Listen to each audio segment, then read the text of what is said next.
Bollywood director Khusro का कहना है कि वो और उसके भाई बहन पाटेकर साहब की नाजायज औलादे हैं, लेकिन वो झूठा है। सालों से मक्कार खुसरो ऐसा करके अपनी फिल्मों के लिए पब्लिसिटी और हीरोइंस की सिंपैथी बटोर रहा है।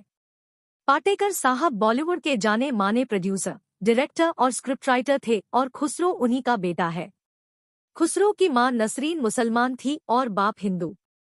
पाटेकर साहब ने नसरीन के 7 बच्चों को मुंबई के पोश एरिया में बंगला दिलाया था और उन्हें अपना नाम भी दिया था। वे बच्चों की पढ़ाई लिखाई और दूसरे सारे खर्च उठाते थे। यह वो दौर था जबकि हिंदू मैरिज एक्ट पारित नहीं हुआ था।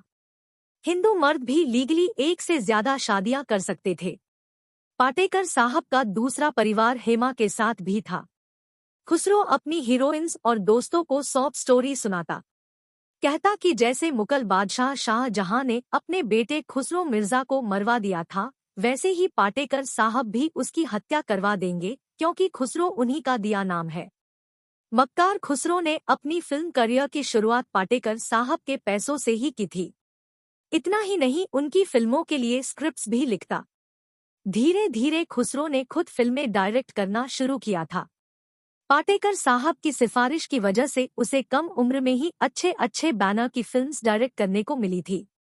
करियर के पीक पर भी खुसरो बॉलीवुड का कोई टॉप डायरेक्टर नहीं था। वो फॉरेन की फिल्में देखता और उसको फ्रेम टू फ्रेम कॉपी करता।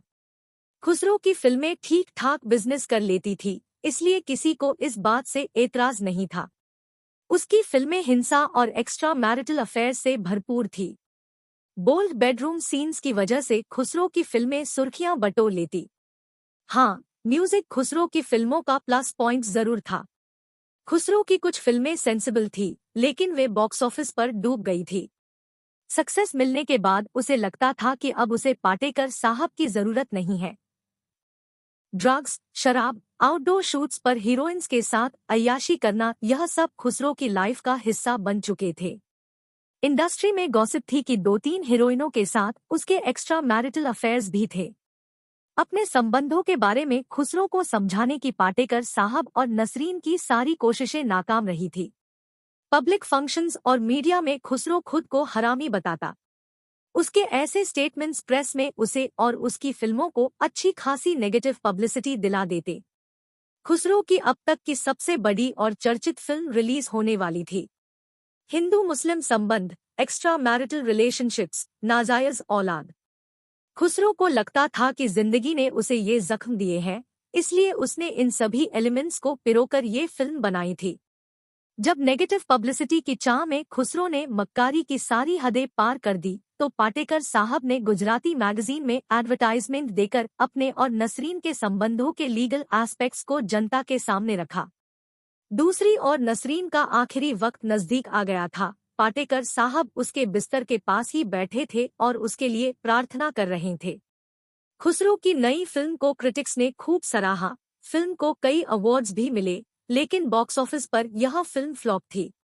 पाटेकर साहब की दुआएं कबूल नहीं हुई और नसरीन जन्नत नशीन हो गई। नसरीन की मौत के कुछ महीनों बाद पाटेकर साहब भी चल बसे, लेकिन आज भी अपने को हरामी बताने की खुसरो की मक्कारी जारी है। उसके नाम के साथ पाटेकर जुड़ा हुआ है। जब कभी भी एक्स्ट्रा मैरिटल या कम्युनल सब्जेक्ट पर उसकी फिल्म आती है, तो वह अपने आप को हरामी बताकर पब्लिसिटी लेने की कोशिश जरूर करता है। फ्रेंड्स, किस्से कहानियों का यह एपिसोड आपको कैसा लगा, हमें कमेंट करके जरूर बताएं।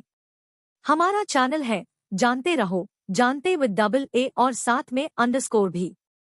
ऐसे इन्फॉर्मेटिव वीडियो के लिए चैनल को लाइक और सब्सक्राइब करें, दोस्तों के साथ शेयर करें और बेल आइकन को दबाना न भूलें। धन्यवाद।